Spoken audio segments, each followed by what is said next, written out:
My name is the Big Daddy, Chiori Radio Odogu, and Nigeria's Best Male OAP 2025 current holder. With me in the studio tonight is the CEO of Artiqua Innovate. Why are you laughing? And Artiqua Innovations. Artiqua Innovations, that's the CEO.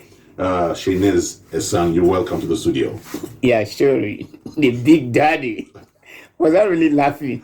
It was obvious. Because you thought I was going to fail at not really. Just like each time you want to, read out my nomenclature, you seem to be faltering. I'm wondering, why must it be so? Huh? Sounds like German. Okay, I can see that. Du bist willkommen. The Witz so. You don't understand German, so it's okay. I just responded to you. Oh, what did you say? What did you tell me? I'm telling you, that's a European oral. Let's look at the pension row. Of course, we have an update on that. But it's not a favor. It is our constitutional and legal right to be included in the computation of funds for the implementation. Yes, sir. That is all what we are asking for. Who are you directing your message? Honestly, we don't have any other way than this pension.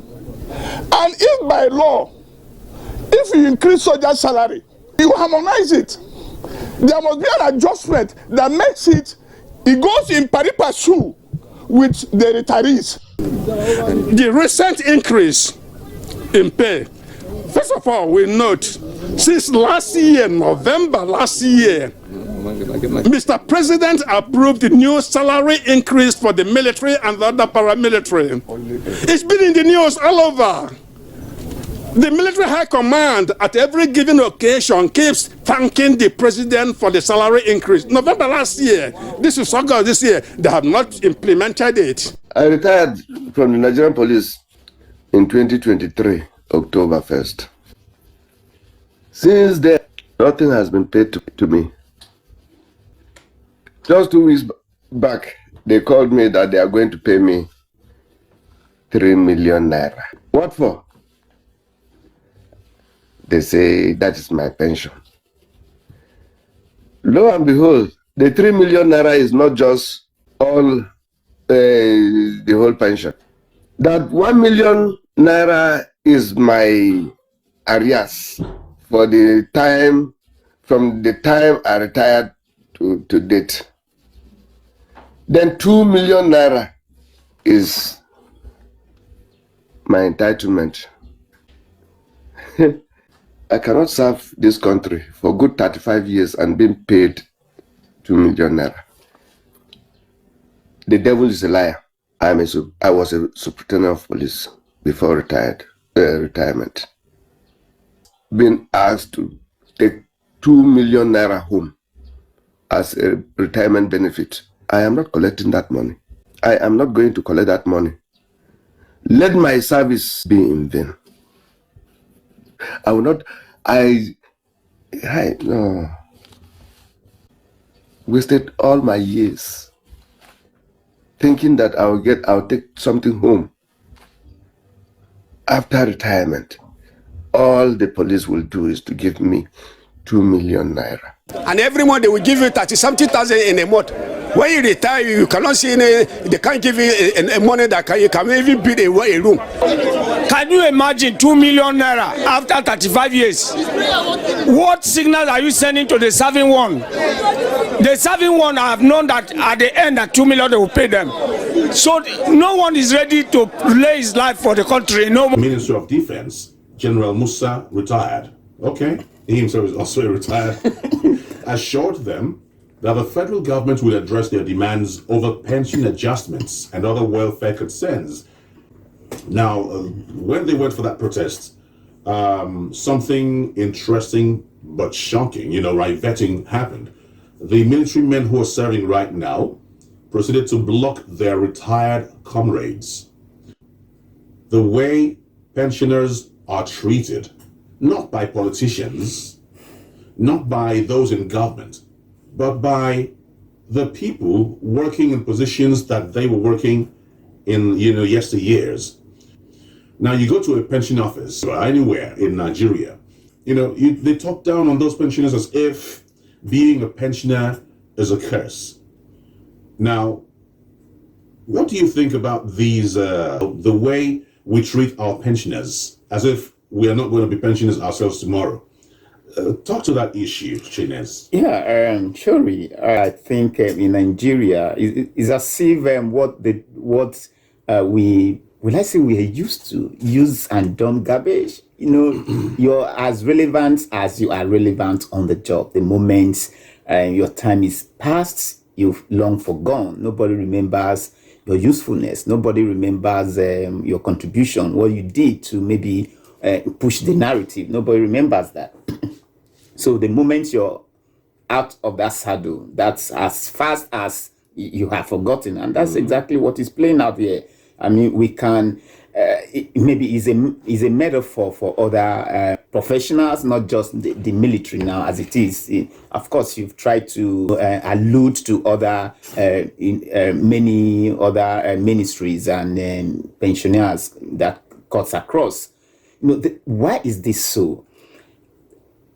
When they say most Nigerians workers are not committed in a way, or maybe the administrative malfeasance, I'm not going to hold brief for bad behavior, but it's not really far-fetched, because at the back of your mind, you think that if you don't do the needful to probably keep you alive when you're out of the job, and then you just be on your own, because the government of the day may likely not remember you. They won't even remember your service. You have to beg and beg for what is rightfully yours, just like what these guys are doing.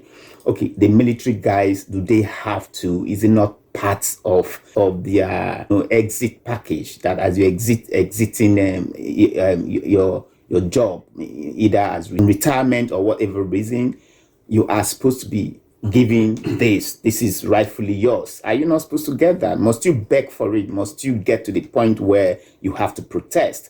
I mean, you, just like you said, this same military people that I would say they are waiting on the waiting list. You yes, yes. The same thing to with civil servants. Yes. So why are you the one trying to ensure that these guys don't maybe protest, don't do that? Well, for me, since it's military, I could say those police officers or military officers in active service now, they're just on the last command, because if they don't, because within them, if they don't carry this down, out the act, they're telling them make sure they don't exceed a particular barricade and stuff like that. And if they don't do that, they'll be punished. So just obey the last command. That's what they're doing. But now, what about the civil servants? And sometimes it's not even an order from above. The most insulting, brazen display of former governors and former presidents in just 8 years or 4 years in office would be entitled for humongous pension packages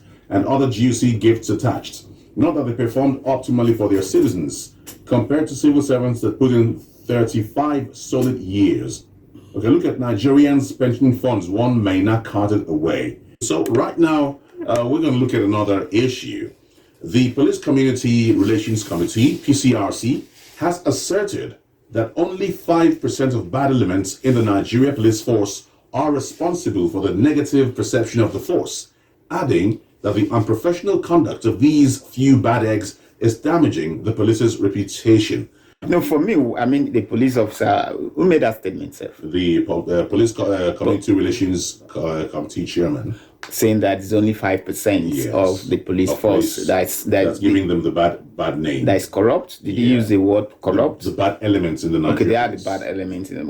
Well, I strongly disagree with that, because 5% is just a poultry. Well, it's a negligible. Maybe they've done their research. Well, I mean, even if you do research and if you say 5%, then why is the 5% bad element louder in the police the so loud than the 95% good element within the police? So I seriously doubt that, because if you check, if you sample opinions from Nigerians across board, you're gonna hear that the Nigerian police is bad, is this, is that, is that. We are not saying that there are no good eggs there, but I think the bad eggs overweigh the good ones, and that's just the truth. So they should, the police public relation officer, I don't know what I was, the person that made that statement. Police Community Relations Committee Chairman. That's such a long name. CRC. That's just a long name. But the fact is this, and they should redouble their effort to bring out the bad eggs. Like I always say that, averagely now, if you do the crime and you don't do the time, you'll be incentivized to do the crime more. Meaning that if you are found wanting, if you are caught in a kind of nefarious activity, things are not really bringing honor to that uniform that you're wearing, and then you're not fished out, you're not taught a lesson. The other person that is also planning to do similar thing will be incentivized, will want to do that, knowing full well that, oh, the other guy that did that, nothing happened to the guy went off, or you just got a pat at the back and nothing happened to him. So you would want to do more of that. So they should redouble their effort to fish out the bad eggs, and that's on the one side. On the other side, police officer, we talked about pensioners here now, not too long ago, that if their welfare is not looked into, I made allusion to a fact that a police officer that just retired and came out crying that after putting in 35 years, he got only 3 million naira, which were even divided and paid in installment to him. This is not a nice story to tell. So a serving police officer who knows that his welfare, police welfare is not taken care of, would not want to put in his very best, even beyond the pension now. Even look at their state of being at the moment now. Go to the barracks, see the way they are, see the way they are cramped into a barracks that has been so dilapidated. Look at their children. Are they able to even afford a decent school for the kids? Can they even afford medical care for their children and those kind of stuff? So when you don't do these things, they say a drowning man will strive at whatever straw to keep afloat. So a policeman who is serving in the system, he spends all his time in the system, he's on the road, he's doing all kinds of stuff, he's not allowed time to even do any other job apart from the police job, yet the money he gets cannot compete with the continuously rising cost of living. So what do you expect the policeman to do? I'm not holding briefs or anybody, but let's be realistic. The reality on ground is that what they pay the policeman would not even take care of those challenges.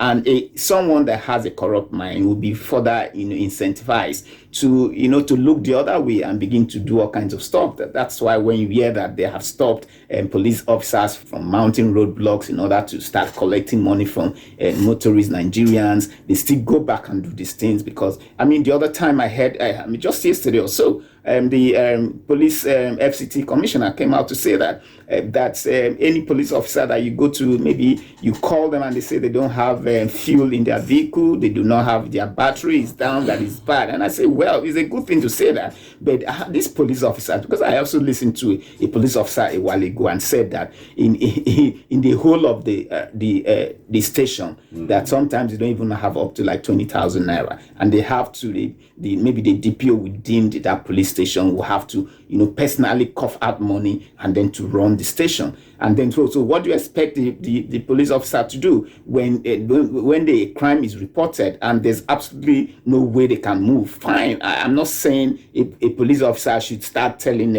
maybe someone that is calling for help, sorry, I can't come and help you because I don't have fuel in my vehicle or my battery is down. Well, that's for me is a high culpability. You shouldn't be saying that. But at the same time, the police authority that is saying all these things, this FCT police officer that is saying, don't ever say that. Have you enhanced the police force? Have you given them money to run the stations effectively? Because if you don't give them money to run the stations effectively, what do you expect them to do? That's why when you go to the police station, you want to write a statement, they'll tell you they don't have biro. Go and buy biro. It starts from there. It starts from the police stations. That's where you even know whether they are bad elements from the way they conduct themselves, from the way they stop and search. And for them to come out to say it's just 5%, I strongly disagree with that number.